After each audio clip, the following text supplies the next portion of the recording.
Consider This with Carol Schrader is made possible with support from Allegiant Health, Bass and Associates, and Nebraskans for Public Television. Consider This with Carol Schrader, a news and information program recorded on the campus of the University of Nebraska at Omaha. From the Fireside Lounge in the Milo Bale Student Center, here is your host, Carol Schrader. Hello and welcome once again to Consider This. Consider this. Kosovo. What will we do? How will NATO and the United States find a win situation against Slobodan Milosevic? I have a couple people that probably have more than a few ideas on that and will help add some perspective. Tom Gutierrez is no stranger to the Omaha area and the country and maybe the world at large. He's Dean of International Studies for UNO and UNMC. He's been in Afghanistan. He's an expert on a number of nations. Regional conflicts is one of his areas of expertise. Also with us is Ambassador Peter Thompson, who was an ambassador for Armenia and special envoy with the rank of ambassador to Afghanistan, and has spent years in China, 33 years in the State Department, and is now ambassador in residence at UNO and knows a thing or two about regional problems and how they've sort of evolved over the years. You two, you work so well together, you just chime in at will. We're at a situation now, they're taking polls. Should we send ground troops in? More people are saying yes. We don't even know where we've been on this. I mean, this has happened so fast. Has it happened fast by your standards and how these things develop? Well, I think it's probably been 10 years in the making in any case, and I think that what has happened has happened fast is in some measure due to the fact that there were probably some preemptory actions that could have been taken by the European Union and NATO in combination with that might have staved off or precluded happening what is happening now. But now that this is happening, I think it's important that we are there. I think the reasons for being there should be apparent to anybody who's concerned about human rights, and also for anybody who's really concerned about U.S. interests. I think there are many things that are tied into U.S. interests. I won't try and enumerate all those now. Peter and I can argue over those during the course of the discussion. Actually, we usually do agree on most things, so, but I think that there are good reasons to be there. I think, and I think you probably agree with this, Peter, that we may not have been appropriately prepared in terms of preparing our nation for what may be the necessary steps to be successful in this endeavor. If we're going to do this, we have to do it, I think, with the intention of reaching our objectives. And I think to assume or to suggest in the beginning that only technology would win this war is short-sighted. It only, I think, helps us to underestimate our opponent and probably overestimate our own capacity by going in that approach. I think we're seeing that now. Ambassador, with regard to was anyone at the State Department, as far as you can tell, and I know you have friends there, so you're not going to diss them, as the kids say, but, and I'm not asking you to, but were we asleep at the switch? Was Europe and us asleep at the switch?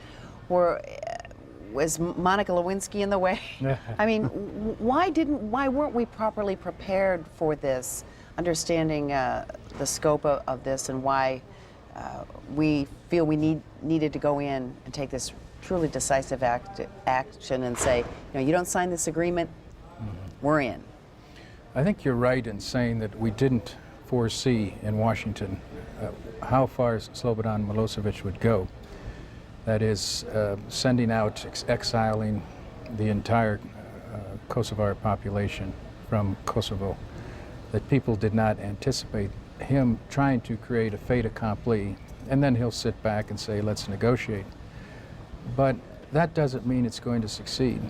I don't think it's going to succeed. For instance, we have sufficient military force, NATO does, to bring to bear to achieve our political objectives there.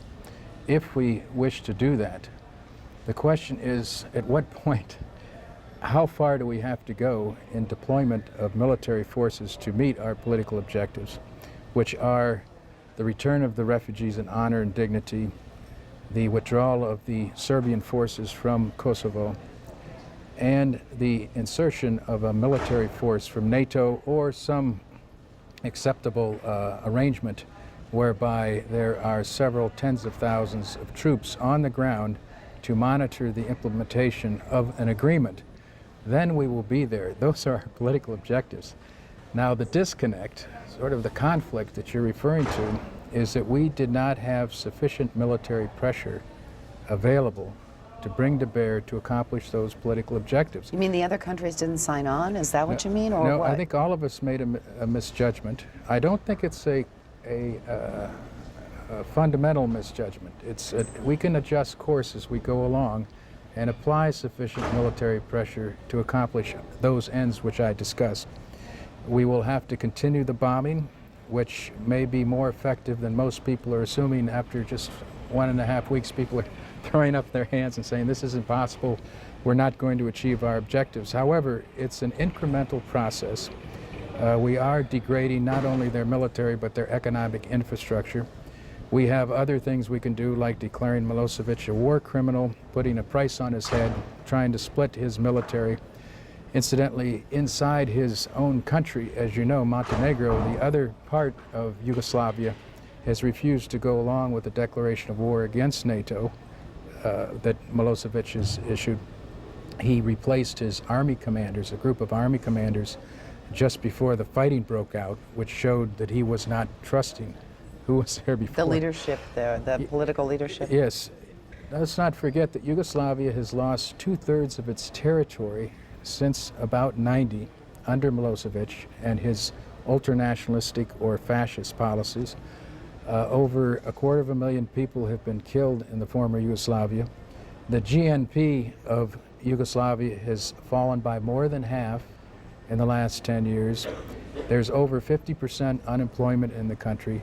So this is not a popular leader. What he tries to do But he is... appears, from what we're getting, is that he appears to be popular. I mean, maybe Saddam Hussein isn't popular, but he appears to be popular to the people. I mean, the same kinds of economic problems. I mean, there was a war in his country. He survives. Why not Milosevic? You know, the thing about Milosevic, he's a former Communist Party apparatchik, and his vision is, you know, as limited as that term I think would suggest. He came to power because he rode to it in kind of a wave of popularity, because he stood up in defense of the Serbians who were being you know, persecuted in some ways by the Kosovars in 1988 and 1989, and he said this will never happen again to Serbs.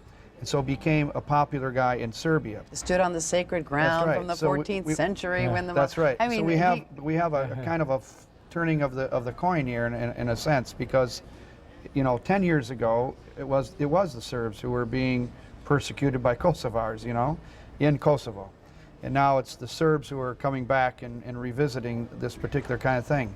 His popularity, you know, went high at that time. It hasn't been that high in the last you know, decade. It's come up again, because when a country is attacked, and you know, then people rally behind one's leaders. It's a matter of ethnic identity, ethnic nationalism, and as Peter suggested, you know, the policy of going after certain objectives that would split the military in Serbia, you know, is a good one, because I think that he is not with deep roots of popularity, but his popularity was based upon, you know, ethnic nationalism and a reaction to the mistreatment in terms of human rights of Serbs in Kosovo.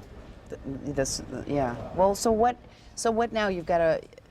We obviously don't want any of this to spill over, but there's a danger of it spilling over with all... And he certainly has accomplished something. He's getting rid of the Albanians in large numbers just because they're leaving. Yeah, but I think in the long run they will go back, and there will be an international force in Kosovo to ensure that they're protected when they go back, at Serbia's expense, because they will lose a degree of sovereignty over that area because of what he's done.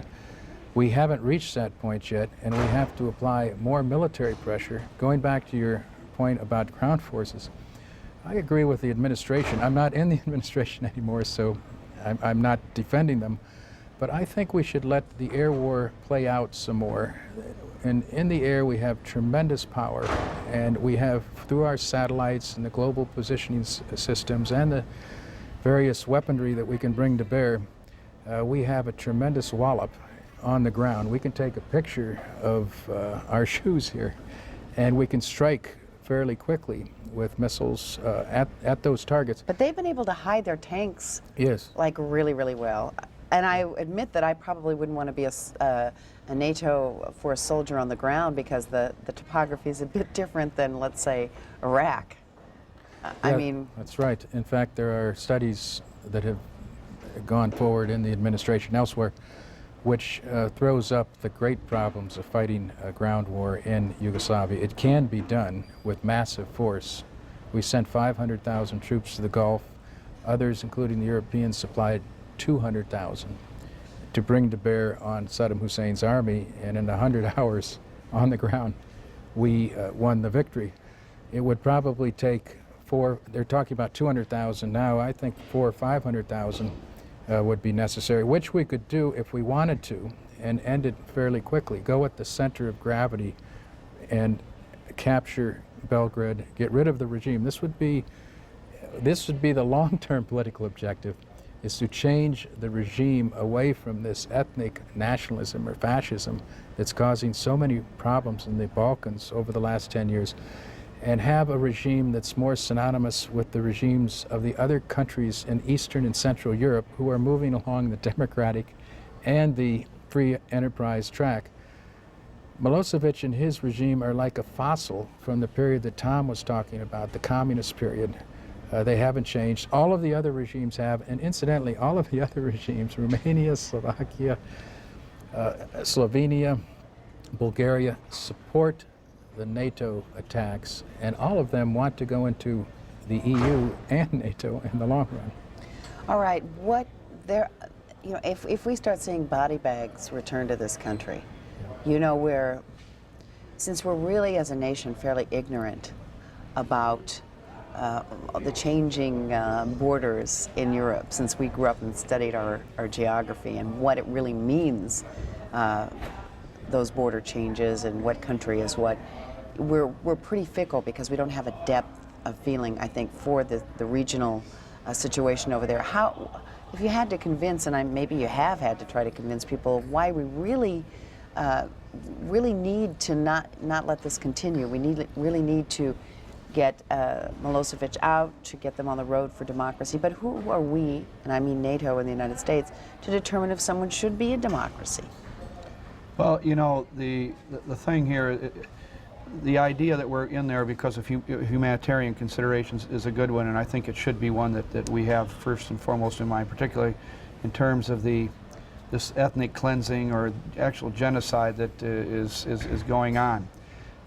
And that has been addressed, I think, effectively. I don't think that so far the administration has done a good job of presenting to the population what indeed are American interests beyond that particular concern. In other words, protect the human rights of the people of Kosovo, and in effect, in the long run, it's also we're trying to do that in a sense for the Serbs, because by the end of this war, the people who are going to suffer the most under Milosevic are the Serbs themselves.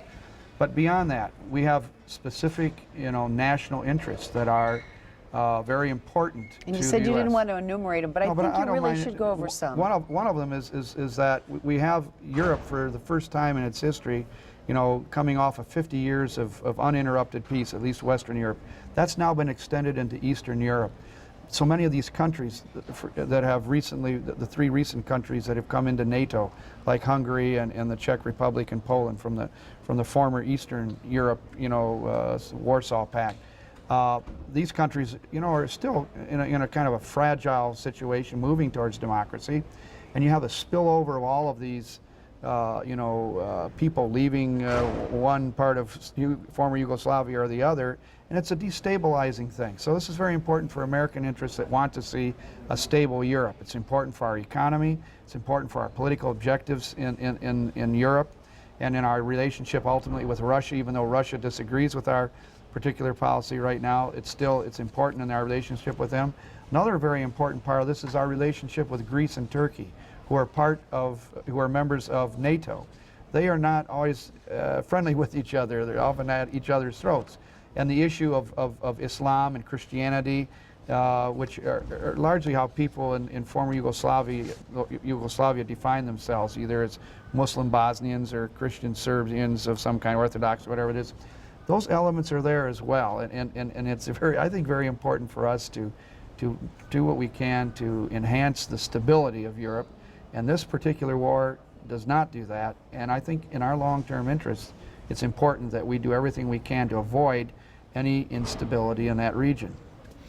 Can I just add to that and say that you have a lot of countries that are hostile to us and friendly to us around the world that are watching how we in NATO handle this situation. If we don't handle it well and effectively, our national interests will suffer, and so will NATO's unity suffer. Baghdad, Beijing, North Koreans, and the Iranians are watching us like hawks. They're looking for another Achilles heel or one Achilles heel. Are we going to lose our resolve? Are we going to begin to squabble among ourselves, NATO? And in the end, are we going to accomplish those political objectives that we set out to accomplish?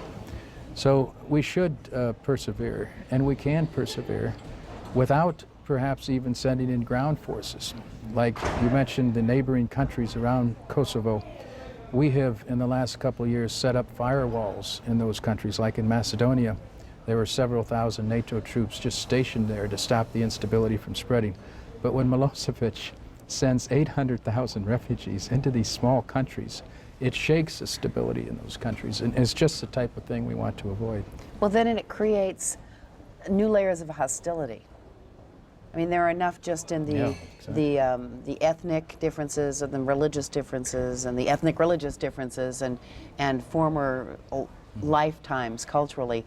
But then when you add that hostility and then other people having to do without because of an influx of people, it just is layered and becomes more complex until it just you can't address one part of it without affecting another. Mm-hmm. And I agree with what Peter's saying there. That our credibility, I think, as a nation, the United States, and you know, embarking on a policy, embarking on a program with an objective, and not carrying it through is at risk if we do not do that. And similarly, our relationship within NATO is that way. And even though Russia maybe and China and others we may not agree with our particular approach, they have other reasons. You know, if you take a look at Russia, you take a look at China, they got their own potential Kosovos, you know, in Chechnya and in the Caucasus areas, and where the Tartars are. The Chinese have it in Sichuan, in the northwestern province with the Uyghurs and Tibet.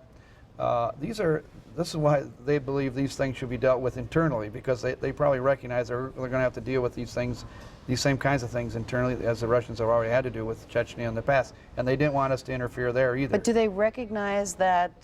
I mean, because Russia has they've sent diplomats and they've tried to work this out. Do you think Russia at least recognizes that, you know, this sort of ethnic cleansing, is not a good thing, even if it happened in their country and they were on the big stick side, that it is not good and creates a hatred and revolution, and I mean, it just never stops if you can't get things settled down. I think they see that, especially in the foreign ministry and in the elite, but it doesn't carry much water. What carries water is the emotional Slav connection. Mm-hmm. Yugoslavia and Russia, you have Yug, which means south, and Slavia. Yugoslavia is the South Slavs, and they have historically had very close ties with the other Slavs, especially in Russia. But also geopolitically, the Russians are alarmed by the spread of NATO towards its borders. Well, I was going to get to that. They still haven't gotten over their old compatriots. They were in the Warsaw Pact before. Turning to the dark side in their minds. But here you have days after the NATO ceremonies bringing in the three, and one was over here in Missouri. A very important part of that was the secretary came out to Independence, Missouri, with representatives from the Czech Republic, Hungary, and Poland. and there was a ceremony.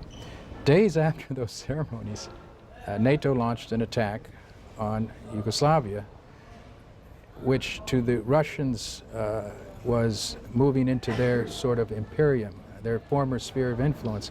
And even though their power has waned considerably and their state has disintegrated in many other ways, they are very sensitive to NATO expansion and the manifestation of NATO expansion and the use of military instruments now so close to Russian borders. Incidentally, just to build on something that Tom mentioned earlier, we should remember that NATO very strongly supports Yugoslavian sovereignty. We do not support Kosovo independence because there would then be similar struggles for independence by minorities, as Tom mentioned, in Eastern Europe and Russia and China. Our objectives are to support the Kosovos, to protect them, to have some autonomy there, but not independence. So when they were meeting in France and trying to hammer out some agreement, it wasn't like NATO and the Kosovar Liberation Army were all on one side. That's right. That KLA force is fighting for independence, but they signed an agreement, their representatives, which rules out independence, because independence is something that violates the OSCE Charter. The OSCE is the Organization for Security and Cooperation in Europe. It includes 54 countries in Europe and North America. And one of the principles is state sovereignty, that you cannot break up a state. So they recognize the sovereignty of Yugoslavia Definitely. and its current state. And that's in the Rambouillet Accords. So what now? We have a handful of minutes for you to answer this question. You'll say, yeah. And it falls to me, right? Well, sure. Being the dean. Yes, right. Well, you know, one of the things that I think that could be happening here, just along what lines of what Peter was saying, is that there is a possibility that the longer this thing goes, the greater the chance that Kosovo, you know, being a strong and active part of a Yugoslavian state, is going to diminish. And so the longer I think that Milosevic is involved in this campaign of his, the greater the chances are that he's going to mess up things in the long run for his own nation's future. I think what we have to do as a nation is better prepare people for the possibility that what we are doing may not be enough. And I think we should have done that from the beginning. I agree with Peter that it's better if we can use technologies, and I said in the beginning of the show that you know, it gives us a tremendous advantage, but it also, I think, sometimes gives us some false understanding of what really is our capacity to wage war. And it may work out that you know, we don't need to introduce ground troops of any kind in there, but it may not. And I think right from the beginning, instead of coming out and being very forthright about saying we are going to do everything we can to ensure that that's not the way we go, but we have to understand that it may go that way, rather than to say we will not do this. I think this was a mistake, and I think that we may have to, and we need to prepare our nation and our people, you know, with that prospect, and then say, and we're doing this, and we may have to do this because it is important, and to do a better job of explaining why it is important, not just because of this ethnic cleansing thing, which is important, but there are many other things that are very important to us as well. You know, I know you don't pay attention necessarily or don't have time with everything else you're trying to absorb, how the other countries are preparing their people, France, England, other NATO countries, Germany. Are they doing, do you think their people, because they're closer in proximity, have a better understanding of what it might take than we do because we're over here? The public opinion polls, including in Canada, are beyond what it is in the United States in supporting more decisive action. In Europe, the publics are horrified at what's happening. It's on their doorstep. So I think there would be support. We, though, should be very wary of introducing ground forces. We should not do it unless it's absolutely necessary to win. And then it would have to be a lot? Then it should be a lot. We should not go into the Vietnam syndrome of step by step. we should line up, and again, all of the nations around Kosovo and Serbia, like in the Gulf, we had a lot of support from Arab countries, would be supporting this, and Yugoslavia would be completely isolated geographically. Russia is several countries over. That was not the situation in Vietnam, which backed up against China. So then we should go in with a maximum force which will be guaranteed to do the job. We shouldn't go in piecemeal as we did in Vietnam, hoping that each incremental addition in force will do the job. What's the worst case scenario you see happening if we really blow it? If NATO and the United States really blow it, what would be? I mean, what should? The worst case scenario is if NATO and the U.S. by implication, fails to maintain its commitment to what it said it is going to do. And then that credibility and all the ramifications. Yeah, that's got to be the worst case scenario, because it makes Milosevic a hero to many who we would not like him to be seen as a hero to, and also, quite frankly, I think it would be in many ways the end of NATO as a credible organization. So I don't think we're going to let that happen. So the second worst scenario is for us not to be prepared to do what Peter has described as necessary for us to do, if indeed the technology does not provide what it is we have to have in order to be able to achieve our objectives. And I still don't think that in the U.S., and I think U.S. is the linchpin in this, we've done a good job of explaining to people this is really something we have to do if this other thing doesn't work. If you were the president, what would you say to the American public? We just have a little time right now. I mean, if you could just say one thing, what would you say to them? This is going to be sustained. We have to be patient. We cannot lose our courage, our nerve. We will succeed in the end, but we have to stick with it. It's in U.S. interest to stick with it. He should also go before Congress, Carol, like Truman did in 1947 and asking for funds for Greece and Turkey. Congress has to be brought more into it. The president has been speaking on television. He went over the Institute of Peace yesterday, but Congress has invited him to speak. He should give an address to Congress on this very important issue and get their support. Do you agree? He has my vote on that one, yeah, right. Well, that's good, because we're running out of time, and you have an appointment, and I want to thank you, Tom Gutierre, Dean of International Studies at UNO and UNMC, and Peter Thompson, Ambassador in Residence. It has such a wonderful sound here at UNO. Thank you. Thank you. And thank you for joining us on Consider This. We'll tell you, get ready. Okay.